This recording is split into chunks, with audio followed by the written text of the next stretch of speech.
the appearance throughout the world of so-called crop circles. These elaborate designs appear mysteriously swirled into crops of grain in such a way that the stalks are bent over, yet remain alive. More than 5,000 of these patterns have appeared in over 30 countries, most of them in England.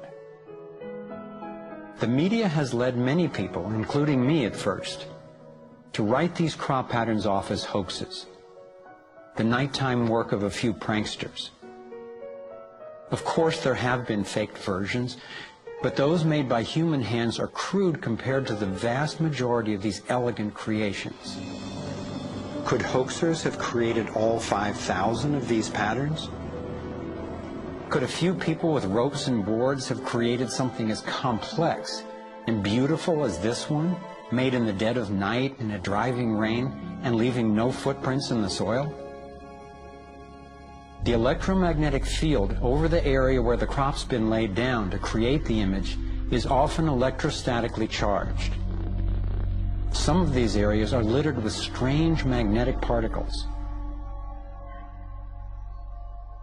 One of the most amazing crop designs is not a circle, but a rectangle that seems to be a direct response to a message sent out into space in 1974.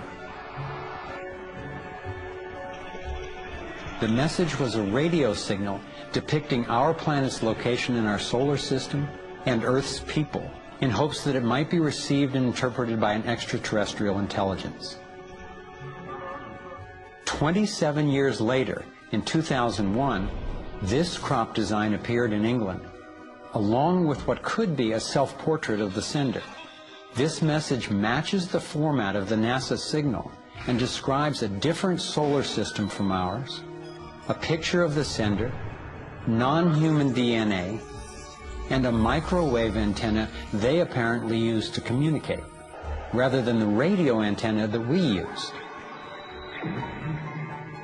The antenna symbol had appeared a year earlier in exactly the same field, right next to a working radio wave antenna, like the one NASA used to send out the original signal.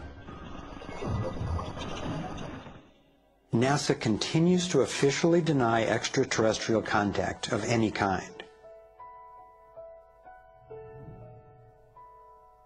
And yet, year after year, these spectacular creations appear.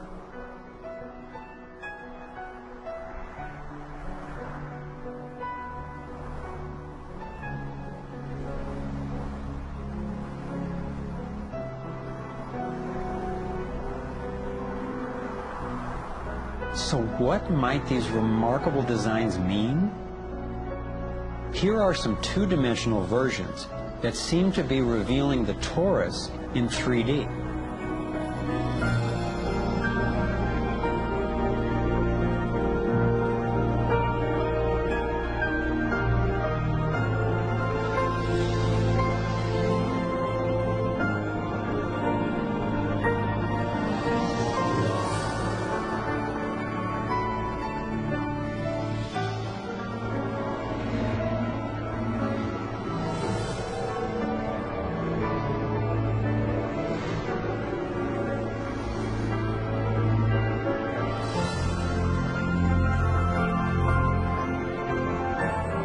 And here is the vector equilibrium.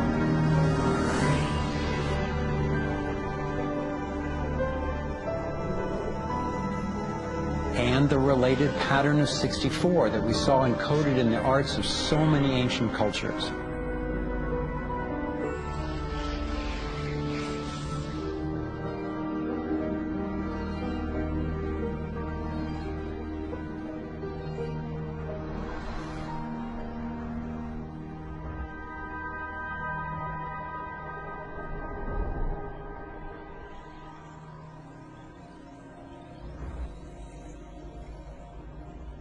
When I saw the coherence between the crop circles and the ancient encodings, I thought regardless of whoever created them and wherever they're from, there must be an important purpose to these designs.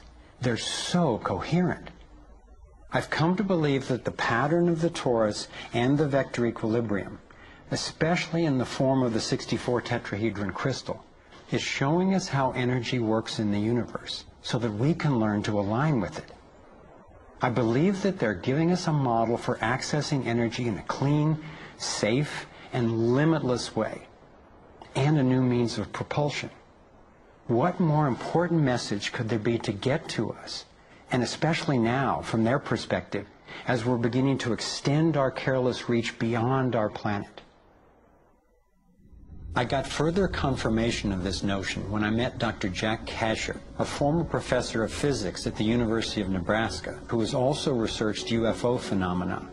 Presenting at a Sequoia symposium, Dr. Kasher showed a remarkable series of drawings by a woman named Lane Andrews, who claimed to have been invited onto an extraterrestrial spacecraft. I was startled to see her detailed sketches of the toroidal energy field that she said propelled the vehicle and protected the passengers. I subsequently interviewed James Gilliland. James has many hours of UFO footage from his ranch near Mount Adams in Washington State. He also claimed to have gone on board an alien spacecraft. What blew my mind was that he had never met Lane Andrews and had no knowledge of her experience, yet he described a phenomenon that was amazingly similar: numerous ships with spinning rings of light. Could it simply be coincidental that James and Lane described the same torus dynamic, and that both of these people have been harassed extensively by government and military agencies? To some, the idea of UFOs may sound crazy, and yet from another perspective, it is completely plausible. The Earth is about 4.5 billion years old. That's 4,500 million years old. What if there's another planet that's almost exactly like us? Almost exactly.